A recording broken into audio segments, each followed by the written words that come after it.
said, I can become, his staff advisor was saying, you can become the next president if you help Alan bring bin Laden back. We discussed that we were going to give him a share of the rewards for justice money, which is $50 million.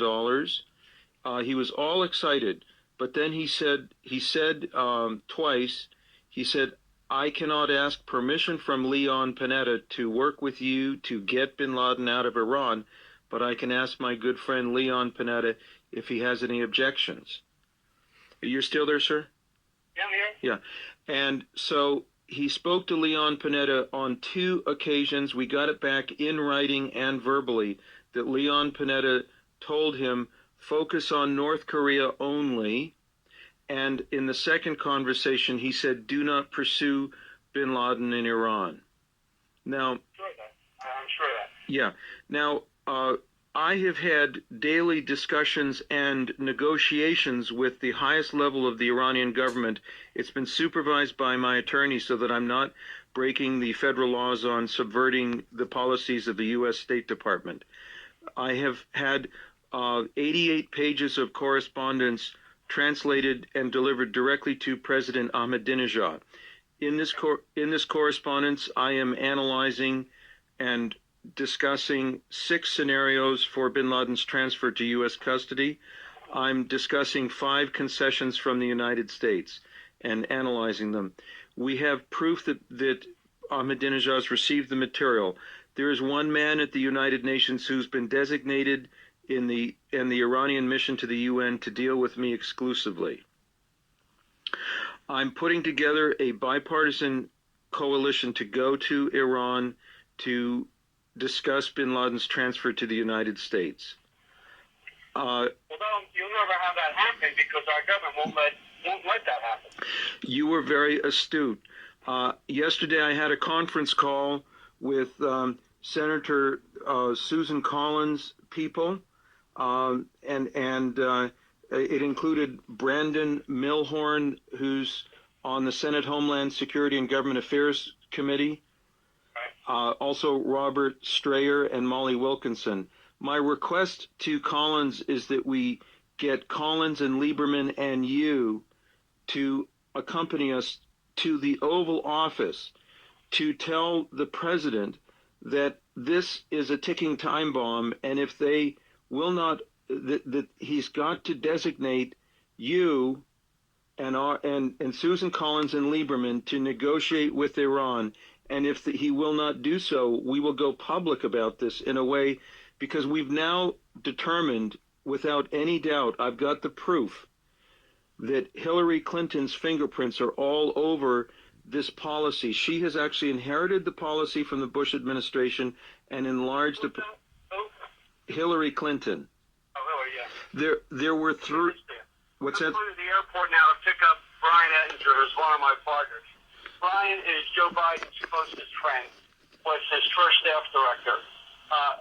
Wait till I pick him up. I would ask you to call me back. Let me have a conference call with Brian in the car with you. I'm in my car, just myself. And I'll have Brian, he just called me, which means he landed. So I'll have him in the car in 15 minutes. You want me to call you in 15 minutes, sir? Call this number back and you'll be with myself and Brian Ettinger. Okay. Ettinger is Biden's closest friend. He meets with Biden monthly. He was his first legislative director, and he's an attorney. More importantly, Brian is the unpaid chairman of the interagency organized crime task force for the U.S., which he does for Biden, which means he works with all of our agencies. And Biden sends them on secret missions, the most recent of which was to Pakistan, without the State Department involved. Now, you can't mention that while I have Brian on the phone, but I'm telling you that to give you an idea of who he is. Yes, sir. So call me back in, he just called, so he's probably getting off the plane now. Give me 15 minutes and then call back. Very good. I will call you in 15 minutes, and also, sir, privately between us, if we can work out a cooperative agreement, I will share a significant percentage of the rewards for justice. I've always said that. And you know, Alan, let me say this. You told my daughter it was about money. It's really never been about money. You know, I had my daughter's house invaded by the FBI. You've never had that done. They did that to my daughter that you talked to 2 weeks before my election, and they never talked to her. And that intimidation and that threat, I know they've talked to you, but you've never had that done publicly. That was done to me. Yes. My book will be out this year, which is being written by a U.S. attorney, Yes. 23, who is Brian Ettinger's best friend, because he wants to bring out the truth, which is going to rock this country to its roots. So that's been my concern all along. The 5-year statute on being able to do anything against me ends this year. I'm a big supporter of you, sir, and I never wanted to offend anybody, and forgive me for calling your daughter. No, I thought you talked to her, but, you know, you told her that it was about money. My daughter's house was raided by the FBI. That's what it's about. I see. It's about me not wanting my family abused. I understand, yeah. They never talked to her. Yeah. They raided her to create an incident to get me out of office. Yes. Partly because I was dealing with you. I don't know. Well, I know the CIA set me up because I know the names of the people in the agency from other friends.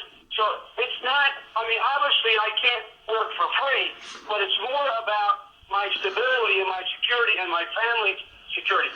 But let me have this call with Brian. yes. It's now 11:35 Eastern Time. Yes. Call me back at 11:50 when I'll have it in the car. I will call you at 11:50. Thanks, Al. Yes, sir. Yeah.